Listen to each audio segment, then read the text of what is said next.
Welcome to my channel. आज की इस वीडियो में हम बात करेंगे 11th एनसीईआरटी के चैप्टर नंबर 3 के बारे में, जिसका शीर्षक है यायावर साम्राज्य। जो ये साम्राज्य है वो कहाँ से कहाँ तक फैला और किस शासक के शासनकाल में इन्होंने अपनी चरम सीमा को छुआ है, ये सब हम जानेंगे। जैसे कि फर्स्ट वीडियो में हम जान चुके हैं कि ये साम्राज्य जो है वो रिलेटेड है चंगेज़ खान से। तो चंगेज़ खान ने किस तरह से राजनीतिक और सामाजिक रूप से अपने साम्राज्य को सुदृढ़ किया है, ये सब हम इस वीडियो में, फर्स्ट वाली वीडियो में डिस्कस कर चुके हैं। आज चंगेज़ खान की मृत्यु के बाद का जो समय रहा है, इस वीडियो में उस समय और उससे रिलेटेड शासकों के बारे में हम जानेंगे। जैसे कि इसी सिलसिले में 1368 ईस्वी से स्टार्टिंग करते हैं हम।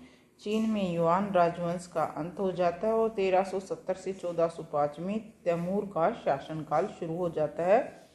बरलास तुर्क होते हुए भी उसने चगताई वंश के आधार पर अपने को चंगेज़ खान का वंशज बताया है। ये किस वंश से रिलेटेड है? बरलास तुर्क होते हुए भी। फिर चगताई वंश के आधार पर किसका शासक या वंशज बताता है? चंगेज़ खान का।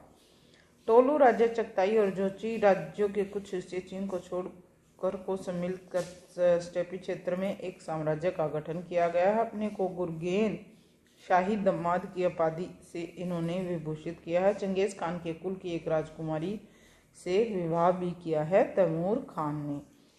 तो ये अपने आप को चंगेज़ खान से रिलेटेड बता रहे हैं और इसलिए उन्होंने चंगेज़ खान कुल की एक राजकुमारी से विवाह भी किया है। फिर 1495 से 1530 के बीच में जहरुद्दीन मोहम्मद बाबर तैमूर और चंगेज़ खान का वंशज है। फरगना समरकंद के तैमूरी क्षेत्र का उत्तराधिकारी बना है। वहाँ से खदेड़े जाने पे काबुल पे कब्जा करता है। 1526 में दिल्ली और आगरा पे अधिकार करके भारत में मुगल साम्राज्य की नींव रखने में सफल हो पाता है। 1500 ईस्वी में जोची का जो कनिष्ठ पुत्र है सिबान का वंशज सैबानी खान द्वारा तुरान पे आधिपत्य कर लिया जाता है। उसने सैबानी सत्ता को सुदृढ़ कर क्षेत्र से बाहर बाबर और तैमूर के वंशजों को भी खदेड़ दिया। 1759 ईस्वी में क्या था है, चीन के वंशजों ने मंगोलिया पे विजय प्राप्त कर ली है और 1921 में मंगोलिया का जो गणराज्य है उस तरह से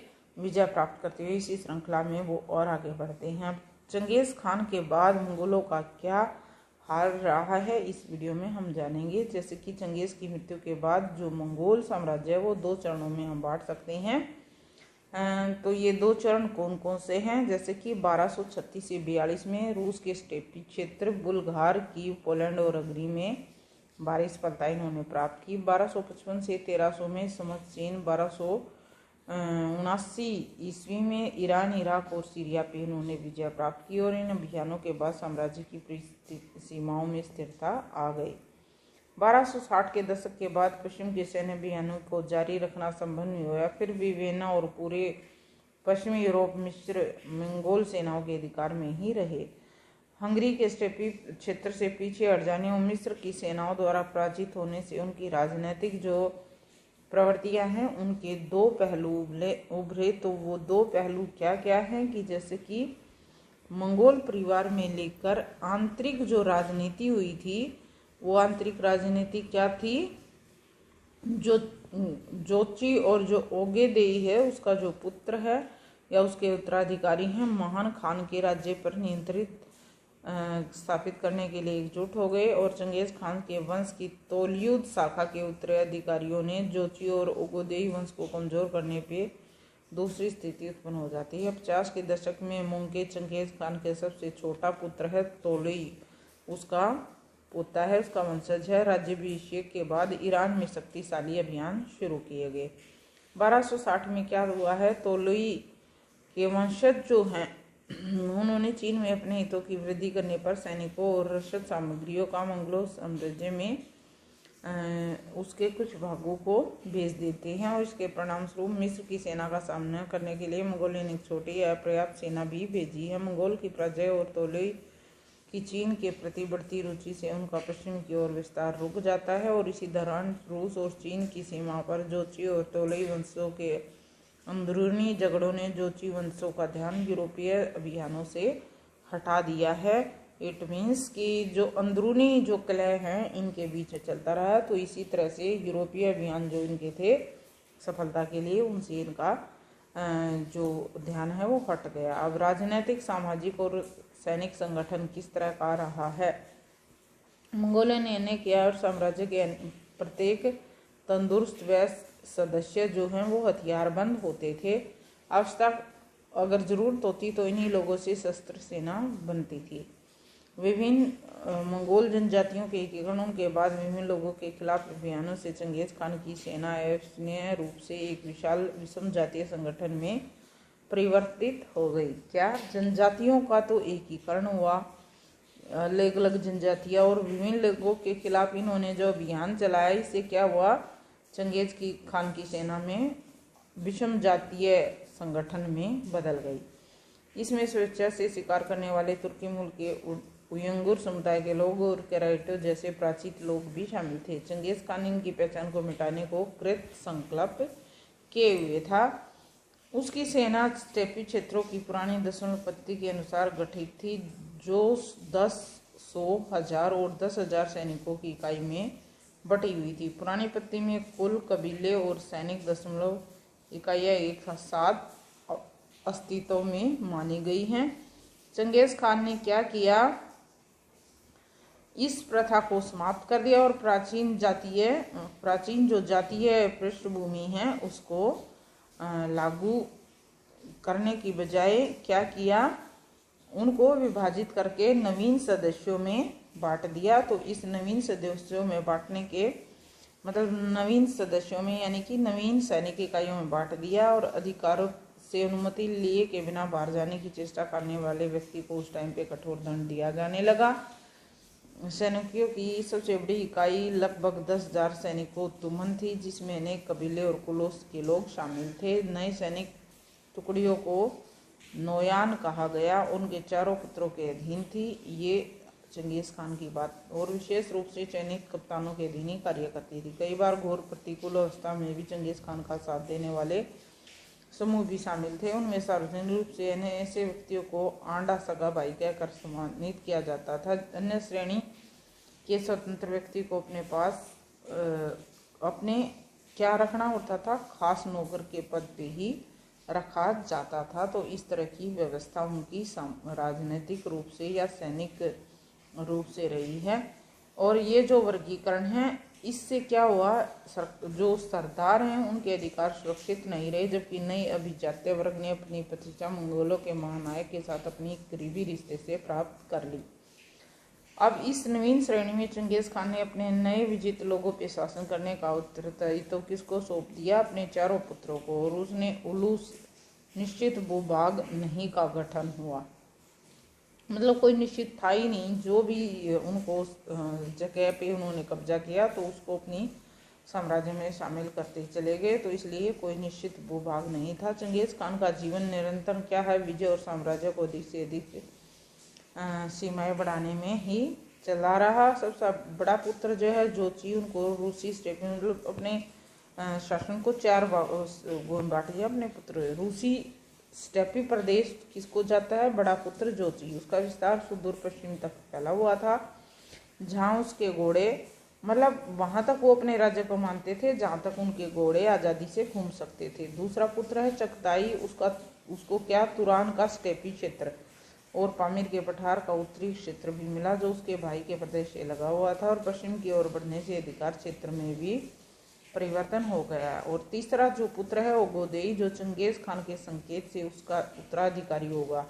ये वो महान शासक है जो चंगेज खान का उत्तराधिकारी चंगेज खान के अनुसार होना था, और इन्हें ईमान खान की उपाधि मिलेगी। इसके राज्याभिषेक के बाद उनकी राजधानी कराकोरम में प्रतिष्ठित की। और सबसे छोटा पुत्र है तोलिये। तोलिये ने अपनी पैतृक भूमि है मंगोलिया, उसको रिसीव किया, उसको प्राप्त किया। और इसके बाद सभी क्या है, इस विचार से मिलजुल कर साम्राज्य प्रशासन करेंगे। इसलिए विभिन्न राजकुमारों के लिए अलग अलग सैनिक टुकड़ियां भी निर्धारित कर दी गई, और जैसे कि टुकड़ियों को तामात जो प्रत्येक उलूस में तैनात थी। परिवार के सदस्यों में राज्यों की भागीदारी का बोझ सरदारों की परिषद, जैसे कि ये करेलताई, इसी से ही इसको चंगेज़ खान को महान सरदार सार्वभौमिक शासन की शासक की उपाधि मिली थी। तो इसमें परिवार या राज्य के भविष्य के निर्माण अभियानों, लूट के माल, बंटवारा, चारागाह भूमि और उत्तराधिकार आदि के समस्त निर्णय सामूहिक रूप से लिए जाते थे।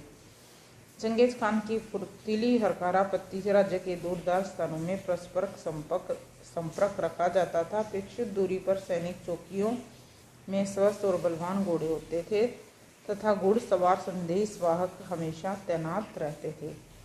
संचार पत्ति की व्यवस्था करने के लिए मंगोलों ने क्या किया, अपनी स्वेच्छा से पशु समूहों में अपने घोड़े और अन्य पशुओं का 10वां हिस्सा प्रदान किया और इसे कुबकुर कर कहते थे। क्या किए थे उन्होंने, अपनी इच्छा से अपने पशु समूहों में से मतलब घोड़े और अन्य पशुओं का 10वां हिस्सा वो दे देते थे और इसे कुबकुर कहते थे। चंगेज़ खान की मृत्यु हो जाती है तो इस पत्ति में और भी सुधार किया गया। उसके इसलिए महान खानों को अपनी विस्तृत महाद्वीपीय साम्राज्य के सुदूर स्थानों में स्त्रीण होने वाली घटनाओं की निगरानी जो है वो आसानी से करने में मदद मिलने लगी थी। अब 13वीं सदी के पूर्वार्ध में हुए युद्धों से अनेक क्या हुआ, नगर नष्ट हो गए और कृषि भूमि को हानि हुई, व्यापार चौपट हो गए और दस्तकारी वस्तुओं का जो उत्पादन है वो भी अस्त व्यस्त हो जाता है। तो इसी श्रृंखला में सैकड़ों हजारों लोग मारे गए, कहीं अधिक दास बना लिए गए। फलस्वरूप ईरान का जो शुष्क पठार है उसमें भूमिगत नहरों की मरम्मत न होने से मरुस्थल उस ओर फैलने लगा जिसमें खुरासान के कुछ हिस्से कभी उभर ही नहीं पाए थे। सैन्य अभियानों में विराम आने पर यूरोप और चीन के भूभाग परस्पर संबंध हो गए, तो विराम हो गया था। व्यापारिक मार्ग उत्तर की ओर मंगोलिया था, नवीन साम्राज्य की केंद्र कराकरों की ओर बढ़ गए। मंगोल शासन में सुरक्षित यात्रा के लिए यात्रियों को पास, जैसे कि फारसी में पैजा, मंगोल में जरेज जारी किए जाते थे। यात्रा के लिए उस टाइम पे क्या दिए गए थे, पास, जिसको फारसी में तो पैजा और मंगोल में जरेज कहा जाता था। जैसे आउटर पास, इनर पास होते हैं, तो उसी तरह यात्रियों के लिए उन्होंने पास बनाए हुए थे। व्यापारी जो है बाज नामक कर भी अदा करते थे, जिसका अर्थ होता था कि मंगोल शासक जो हैं खान की सत्ता को वो मान रहे हैं, यानी कि उसका आगे नतमस्तक हैं वे।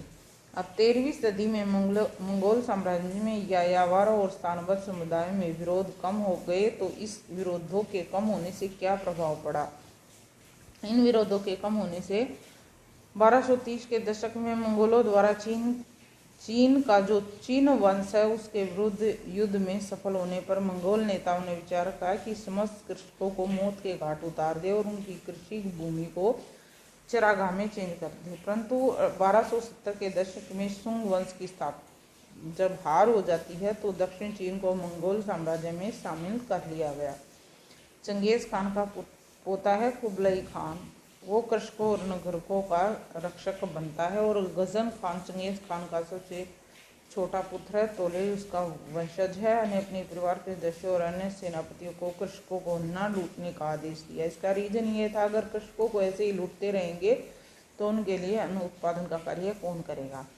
चंगेज़ खान ने मतलब कुछ कैसे थे, कुछ तो जो मंगोल है वो क्या चाहते थे कि इनको लूटा जाए और उनकी भूमि छीन के और भूमि को चरागाह बना दिया जाए, जबकि जैसे कि अभी कुबलई खान है वो क्या है, इनका संरक्षक बनता है। और इसी तरह से चंगेज़ खान का सबसे छोटा पुत्र है तोलुई, उसके वंशज है गजन खान, उसने भी उनको ना लूटने का आदेश दिया। चंगेज़ खान के शासनकाल में मंगोल ने विजित राज्यों से नागरिक प्रशासकों की भर्ती कर ली और इनका एक स्थान से दूसरे स्थान पर, जैसे चीनी स्त्रियों का ईरान और ईरानी स्त्रियों का चीन मंत्रालय में स्थानापन्न किया जाता था। मीन्स एक स्थान से दूसरे स्थान पे लोगों को अफसरों या शाही काम से चेंजेस किए जाते थे।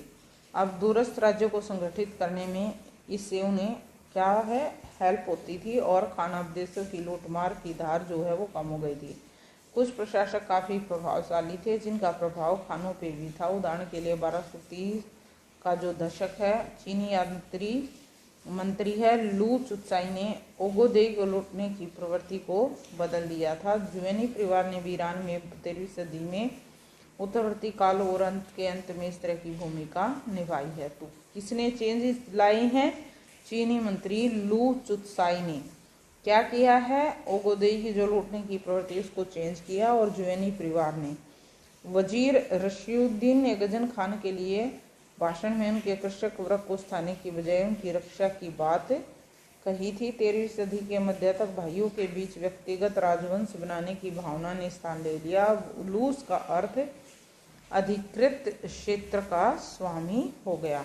चंगेज खान के वंशजों के बीच जो है महान पद के लिए उत्कर्ष चरागाही भूमि के लिए होड़ होने लगी और चीन और ईरान दोनों पे शासन करने के लिए आए तोली के वंशजों ने युवान और अल खानी वंशों की स्थापना की। जोची ने सुनहरा गिरोह का गठन कर रूस के स्टेपी क्षेत्र पे कब्जा किया है और चगताई के उत्तराधिकारियों ने तुरान की। ये जैसे कि हम पहले भी डिस्कस कर चुके हैं। और मध्य एशिया चगताई के वंशज जो रूस गोल्डन हर्ड के स्टेपी निवासियों में यायावर परंपराएं हैं वो सबसे अधिक समय तक चलती रही बनी रही। अब इस तरह से चंगेज खान के वंशकों का बढ़ जाने से पिछले परिवार से जुड़ी समृद्धियाँ और परंपराओं में भी चेंजेज आए हैं। तो क्या चेंजेस आए हैं वो जान लेते हैं। जैसे कि इसकी एक शाखा तौलीद ने अपने पारिवारिक मतभेदों का वृत्तांत बड़ी निपुणता से अपने इतिहास में दिया है। पिछले शासकों की अपेक्षा प्रचलित जो शासक हैं उन्होंने गुणों को अधिक लोकप्रिय बताया है। और हल इल खानी ईरान में 13वीं सदी के आखिर में फारसी इतिहास वृत्त में महान खानों द्वारा की गई रक्त रंजित हत्याओं का वर्णन और मृतकों की संख्या बहुत अधिक बढ़ा चढ़ा के की गई है। चंगेज खान के वंशकों को अब स्थानाबद्ध समाज में अपनी धाक जमानी थी। डेविड ऑयलैंड के शोध के बाद यह प्रकार यह हो और महान खान की स्मृति को बनाए रखने के लिए उत्तराधिकारियों द्वारा प्रयुक्त जटिल विधियों का भी विस्तृत वर्णन किया गया है। अब यास या यसाक का अर्थ क्या है और ये किस लिए प्रयोग किया गया है? यास या यसाक का अर्थ है विधि, आज्ञप्ति या आदेश। यास को क्या कहेंगे? उन द्वारा जारी किए गए आदेश जो कि प्रशासक विनियमीय माने गए हैं, जैसे कि आखेट, सैन्य और डाक प्रणाली का संगठन। जबकि 13वीं सदी तक या उसके बीच तक क्या था? चंगेज खान की विधि संहिता को ही यास कहा गया है। 13वीं सदी के बीच में मंगोल एक एकीकृत जनसमूह के रूप में उभर के आए और उन्होंने अत्यंत जटिल शहरी समाजों पर शासन किया और अपने इतिहास, संस्कृतियाँ और नियम थे, जबकि वे अल्पसंख्यक थे। उनके लिए अपनी पहचान और विशेषता की रक्षा अपने पूर्वजों से प्राप्त पवित्र नियम के जरिए ही मानी है। यास मंगोल जाति की प्रथागत परंपराओं का एक संकलन माना गया है, किंतु उसे चंगेज खान की विधि संहिता कहकर मंगोलों ने उसे मूसा और सुलेमान की भांति अपने एक समृद्धिकार होने का भी दावा किया है। यास मंगोलों को समान आस्था रखने वालों के आधार पर संयुक्त करने में बहुत ज़्यादा सफल रही है। अब यद्यपि मंगोलों ने स्थानबद्ध जीवन प्रणाली के कुछ पहलुओं को अपना लिया, फिर भी यास ने उनको अपनी कबीलाई पहचान के लिए अपने नियमों को उन क्षेत्रों पर लागू करने के पे विश्वस्त किया है। तो इस तरह से जो है मंगोलों ने बहुत ज़्यादा परिवर्तन किए हैं। निष्कर्ष क्या रहा है? चंगेज खान और मंगोलों का विश्व इतिहास में स्थान। आज हम चंगेज खान को एक विश्व विजेता, नगरों को ध्वस्त करने वाला और हजारों लोगों की मृत्यु का उत्तरदायी व्यक्ति मानते हैं। ऐसा नहीं है कि सिर्फ उन्होंने नरसंहार किया है, जैसे कि 13वीं सदी के चीन, ईरान और पूर्वी यूरोप के नगरवासी स्टेपी के इन गिरोह को भय और घृणा की दृष्टि से देखते थे। मंगोलों के लिए चंगेज खान सबसे महान शासक था जिसने मंगोलों को संगठित किया। लंबे समय से चली आ रही कबीलाई लड़ाइयों और चीनियों द्वारा शोषण से मुक्ति दिलाने के साथ साथ उन्हें समृद्ध भी बनाए, एक शानदार पारद्वीपीय साम्राज्य बनाया और व्यापार के रास्तों और बाजारों को पुनः स्थापित किया, जिससे वेनिस के मार्को पोलो जैसे यात्री भी आकर्षित हुए हैं। मंगोल जो शासक हैं वो विभिन्न धर्मों और आस्थाओं से संबंध रखने वाले थे और शमन, बौद्ध, ईसाई और इस्लाम इन धर्मों से उनका संबंध रहा है, लेकिन उन्होंने सार्वजनिक नीतियों पे अपने व्यक्तिगत जो मत हैं वो कभी नहीं दिए। और मंगोल शासकों ने सब जातियों और धर्मों के लोगों को क्या किया है, हथियारबंद सैन्य दल के रूप में भर्ती किया। 14वीं सदी के अंत में तैमूर एक विश्वव्यापी राज्य की आकांक्षा करते हुए चंगेज खान का वंशज न होने पर भी अपने को राजा घोषित करने में संकोच का अनुभव किया। इसलिए उसने अपने को चंगेज खान परिवार के दामाद के रूप में भी प्रस्तुत किया है। आज दशकों के रूसी नियंत्रण के बाद मंगोलिया एक स्वतंत्र राष्ट्र के रूप में अपनी पहचान बना रहा है और उसने चंगेज खान को एक महान राष्ट्र के नायक के रूप में लिया जिसका सार्वजनिक रूप से सम्मान किया जाता है। अब इसी श्रृंखला में जो है डेट या ईयर, चीन में युआन राजवंश का अंत हो जाता है और 1370 के बाद क्या होता है, 1370 से 45 जैसे कि तैमूर का शासनकाल और बरलास तुर्क होते हुए उसने चगताई वंश के आधार पर अपने राज्य को अपने को किसका बताया है, चंगेज खान का वंशज। तो इस तरह से और जो ये व्यवस्था है ये कहती है कि एक जो शासक के रूप में चंगेज खान ने किया है और जो उन्होंने विश्व इतिहास को दिया है, शायद ही कोई शासक इतना कठिन संघर्ष करके इस तरह का काम कर पाता हो। तो इस जो श्रृंखला में हम इतना ही रीड करेंगे। अब चंगेज खान के बाद उसकी जो मृत्यु हो जाती है तो उसके बाद किस तरह का संगठन रहा है यह आप सब ने इस वीडियो में जान लिया है। तो इस वीडियो में चंगेज खान से रिलेटेड इतना ही। तो ये आज की जो ये टॉपिक है आपका ये यहीं पे समाप्त होता है। Thanks for watching.